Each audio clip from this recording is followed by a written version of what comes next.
So you want to know what's the best sport for your 2 to 5-year-old child? Well, if you want your child to build motor skills, strength, resilience, confidence, independence, self-awareness, a willingness to try new things, and strong, healthy relationships with family, kids, and other adults, you should avoid putting your child in organized sports until age 5 or 6. But delaying the start of organized sports doesn't mean you should do nothing to prepare for sports when the time is right. In this video, I will go over the reasons why an early start isn't best and what to do to prepare your child to start sports around age 5 or 6. My name is Otis, and this is part 1 of a 4-part series on how to choose a sport based on different age ranges. If you're interested in watching all 4 videos, be sure to like this video, subscribe to Pain Now, Pain Later, and turn on notifications so you don't miss anything. Okay, some of you may be thinking that my recommendation to avoid organized sports until age 5 or 6 borders on ridiculousness. If that's how you feel, I have some questions for you. Has your child ever asked to join a sports team without being prompted?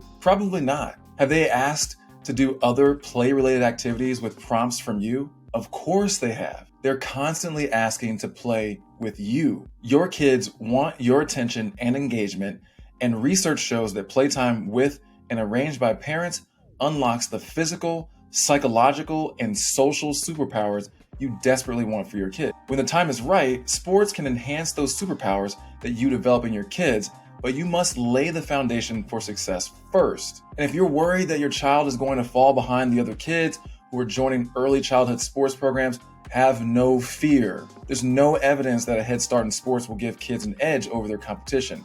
Of course, there are outliers like Tiger Woods and the Williams sisters, but there's plenty of research-based proof that starting organized sports too early exposes kids to adult-like problems that ruin the fun experiences they crave. And parents who push their agenda are more likely to push their kids to forever abandon sports at a premature age. Seriously, 70% of kids quit sports by age 13 forever. And the overwhelming majority quit because they're not having fun. There are endless stories about people who became pro athletes and Olympians after starting their sport later than most. I managed to play in the NFL for 6 years, even though I didn't play football until age 13 in Texas, where most kids start playing football at age 5. So what are some ways you can encourage and support play while preparing your children for organized sports? First, make time for play. If you are like most parents, your free time seems limited to non-existent. But remember this, we make time for the things we care about.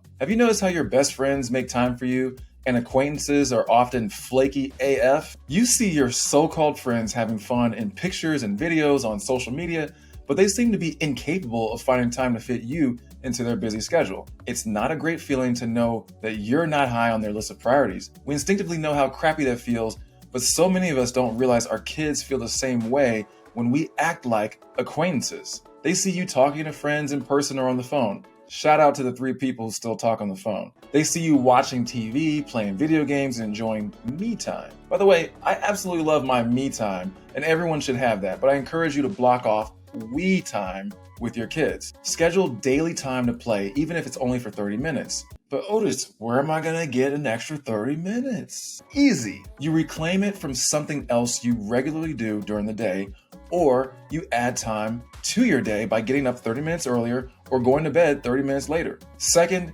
get creative. Build things, play games, imagine possibilities, play make-believe, tell stories, read stories, play video games, take off some guardrails, explore the outdoors, look for ways to get dirty and safely break stuff. Get around other kids and encourage your kids to lead their own play activities. Every kid is different, but some things I would do with my kids are hiking, playing video games, throwing a frisbee, and martial arts. I like hiking because it encourages exploration and decision making. Moderate use of video games, particularly fast twitch games, promote problem solving, hand-eye coordination, and spatial awareness. Playing with a frisbee is a fun way to promote running, catching, and throwing. And martial arts promotes balance under force of physical contact while encouraging confidence, discipline, and healthy aggression. If you're interested in more ideas, check the comments for links to creative playtime activities, and note that I may earn a small commission if you buy something after clicking one of my links. Third, be observant and get feedback. What are some physical activities that your kids love to do? Is it running, jumping, throwing, catching, climbing, digging, building?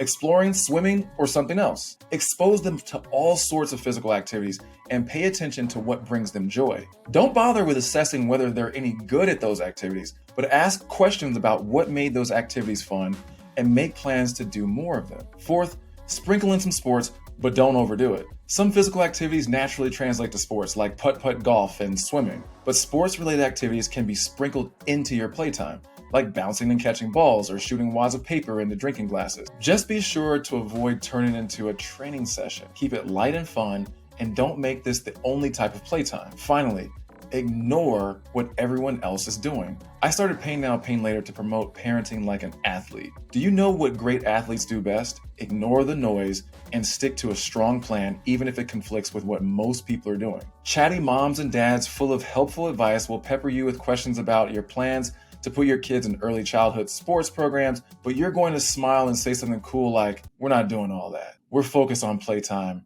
and having fun." Following the crowd will get you where the crowd is going. Trust me when I say disappointment awaits the overwhelming majority of parents who join the early sports enrollment crowd. So if you execute a plan for play that works for you and your family, eventually you'll see benefits in the form of children who make friends easily, are physically and mentally tough, and better prepared for the challenges of the next phase of sports development. If you don't want to miss part 2 of this series where I discuss how to choose a sport for children ages 6 to 12, remember to like this video, subscribe to Pay Now, Pay Later, and turn on notifications. Thanks so much for spending your time with me. Have a great day.